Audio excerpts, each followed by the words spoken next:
Well, good afternoon, church family. Pastor Jereb here, and today for Beyond Sunday, I want to thank, first of all, each and every one of you who were there for Vision Sunday and participating in what I think was one of the most exciting end-of-the-year meetings that we've ever had. Now, I'll say this. End-of-the-year meetings, especially those financials and the reports and stuff we have to give, have a tendency to be a little bit boring. But this year we thought, you know what, let's cast the vision for where we've been, right? Like, let's celebrate what we've done and talk about the things that we're pleased with and also where we want to go.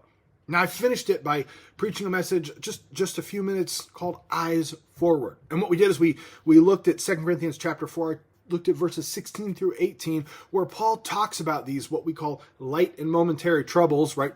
Pause for just a second on that. I know sometimes they don't seem that way. But he calls them light and momentary troubles because that word actually means, where he talks about it being light, it means it's a weight that's not quite as heavy as we think it is. Why? Because Jesus is the source of our salvation, and all things are perfected and made whole and complete in him. Let's read those verses again. He says, therefore we do not lose heart, though outwardly we are wasting away, right? Like our bodies are wasting away. Yet inwardly we are being renewed day by day. We get to live in reverse spiritually, right? God is renewing us and even making us better and stronger and healthier spiritually every single day. For our light and momentary troubles are achieving for us an eternal glory that far outweighs them all. In other words, that which is coming, that which is on the horizon, that which is spiritually yet to come, is going to be even better in the long run. An eternal glory that far outweighs everything we're dealing with. He says, so we fix our eyes not on what is seen, but what is unseen, since what is seen is temporary, but what is unseen is eternal. I'm going to challenge you with this thought. Don't be held captive by what you see around you that we assume or we perceive to be the reality of our situation. Things are not always as they appear. Now, sometimes, right? Sometimes they're not what they appear to be in a bad way. Have this rope swing hanging on a tree in our front yard, right? And every day the kids would go out and play on it and they'd swing and have a great time. And then one day, just boom, the rope snapped. It was no longer what it appeared to be. It seemed to be fine until all of a sudden it wasn't, right? These things happen.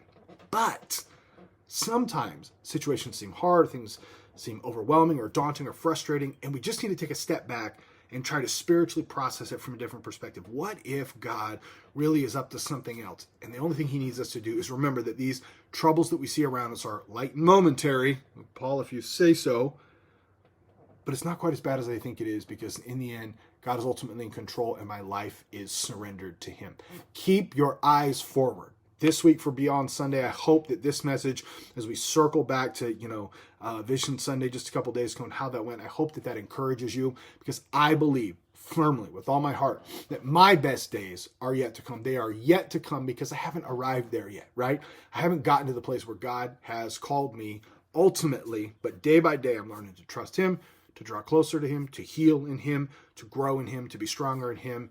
And we can't do anything but succeed when we choose to follow him by keeping our eyes forward and fixed on what is unseen, what is yet to come, because either we're not there yet, or God just hasn't shown us. God bless each and every one of you. I can't wait to see you soon. I'll talk to you later. Bye-bye.